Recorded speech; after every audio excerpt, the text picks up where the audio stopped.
What a strange night at Wichita State, but the Sooners get the W by a score of 19-16. You heard that correctly, 19-16.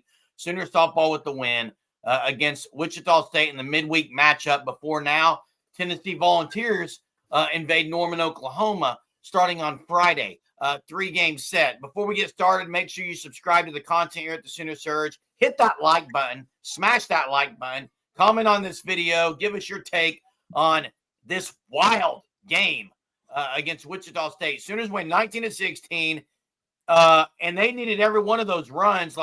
It was unbelievable, Jay.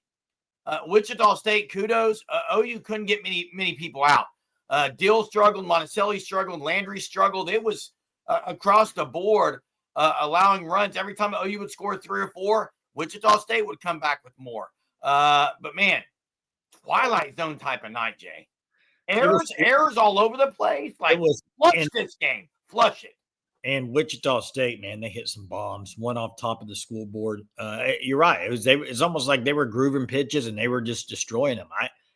I don't remember a game like this from Oklahoma pitching in quite some time. And it just didn't go well. And it's even worse when you weren't going into this game going to be pitching Landry at all tonight, and ended up having to use her. And then on top of that, she doesn't pitch very well. So hopefully they just forget about it. Like you said, flush it. The confidence can't be shaken for Landry because she's pitched really good as of late. You can't let this one kind of outing kind of set her back, because let's face facts. Outside of Landry, Sooner pitching staff's trying to find themselves a little bit. And Landry's been the one constant, and hopefully she's can get it right back on track. I think she'll be fine. I mean, she allowed 9 runs in the year up until this point. 5 of those were the game against San Diego State. Outside of that, she's allowed 4 runs total. She's been great. She's been phenomenal. She comes in today with 2 on base. Those first 2 that scored were not hers. They were Monticelli's. But, yeah, she struggled, Jay. And let's get to the offensive side, because it was absolutely phenomenal. Gabby Garcia, great again. But to me, the one that stands out, finally, she's been waiting to get some run. Maya Bland, 3 hits. Her last hit was it was a 1-2 pitch. The ball's at her knees on the outside corner, and she just absolutely smokes it in the left field. It was a great at bat. Love to see it, because I think now here's the problem though. Here's the issue. Right field, she makes an error. Yeah. And in the SEC, you can't allow errors, so it's that catch-22. Do you play the one who's got the stick, who may be worse in the field, or do you go with someone like Core or Barker, who may be better in the field but hasn't been hitting as well? That's the decision Patty Gass is going to have to make as SEC play continues on Friday against Tennessee. Well, and you know that Barker moved over to first again tonight, and so she's able to play multiple positions. It was great to see Maya Blaine get some hits and get many at bats in one game, not just a pinch hit roll. It was good to see. So, 19 runs. What else can you say? The Sooners were hitting the ball. This game was just an ugly pitching duel. And like you said, almost Twilight Zone type stuff. Couldn't get anybody out.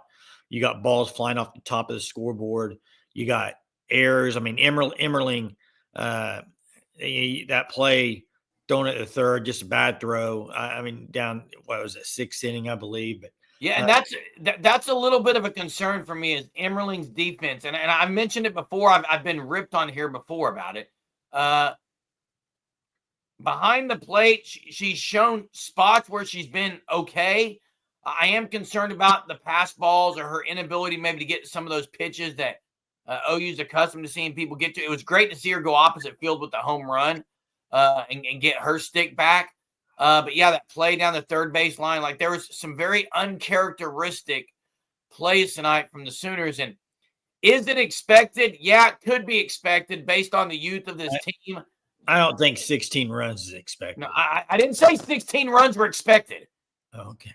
I said, is it expected that they're struggling on defense? Yes, that can be expected with the youth. Absolutely can. I don't know how you can't say that. Okay, that's fine. I mean, I get what you're saying. People want to say, is there, what's this team going to look like postseason? Well, it's hard to tell until they get a second pitcher. There will be concern, and you got to hope Andre Lowry can be back this weekend or soon. And if not, I've said it once, I've said it twice, I'll say it 3 times. It may be time to look at the reclassified freshman, Sophia Bordy. Well, the fact of the matter is this. You got Sam Lander, who's been consistent the whole year. Lowry, I think, if you want to look at consistent pitchers for Oklahoma, she's probably the second best based off her performances. Now, this team has to figure out who the number 2 pitcher is. They have to. They are not going to win a national championship, I don't think. I don't know if they have to figure number 2. They just have to have other players who can pitch pretty well. Well, they got to have somebody that's pretty consistent. And Deal hasn't been very consistent. Bella Smith hasn't been very consistent. Lowry has when she's been healthy. Maybe Lowry's it. Maybe Deal or Bella Smith get it going. I mean, that's what you hope for. But I think they got to have somebody step up into that number 2 role, Jerem, because Landry can only do so much, I think. And yeah, you can ride one pitcher down the stretch of a season, but maybe not through the whole post. I don't know. I just think they need to have somebody step up in that role, man. It was interesting. Tia Malloy pinch hits for Ella Parker, I think, in the second inning. She strikes out. Ella Parker comes back in. And then later, someone else pinch hits for Ella Parker. Twice Ella Parker was pinch hit for. That's a little strange to me. The question is going to be, how is this team going to bounce back? Now, here's the good news. They won the game 19-16. Right. Okay, they still got the win. They needed 19 runs to do it, which is just absolutely abysmal. But Jen Rocha is, I'm sure, going to have a meeting with the pitchers. They're going to talk about what was wrong, and then they're going to put this behind them because you don't have any time. You got a day off. And then Tennessee is coming into Norman, Loves Field Friday night. Well, and I'm not going to play the whole looking ahead, but I'm not going to play that. But just look around. I mean, Florida has a midweek game against UCF. They lose, getting shut out 4-0. Okay. Florida did. OU has Wichita State. Wasn't a great performance. They get the win though. It's hard to say, like, you can't say looking ahead, but you do got a lot of youngsters on this team, and big weekend coming up with Tennessee. This was in a weird spot, but they get the W. That's the main thing that counts, and you move on. Sooners get the W 19-16 against Wichita State on the road. Back in action Friday at home. Loves Field against Tennessee. Great SEC matchup. Get out to Loves Field. Support the Sooners. Also support our channel. Subscribe.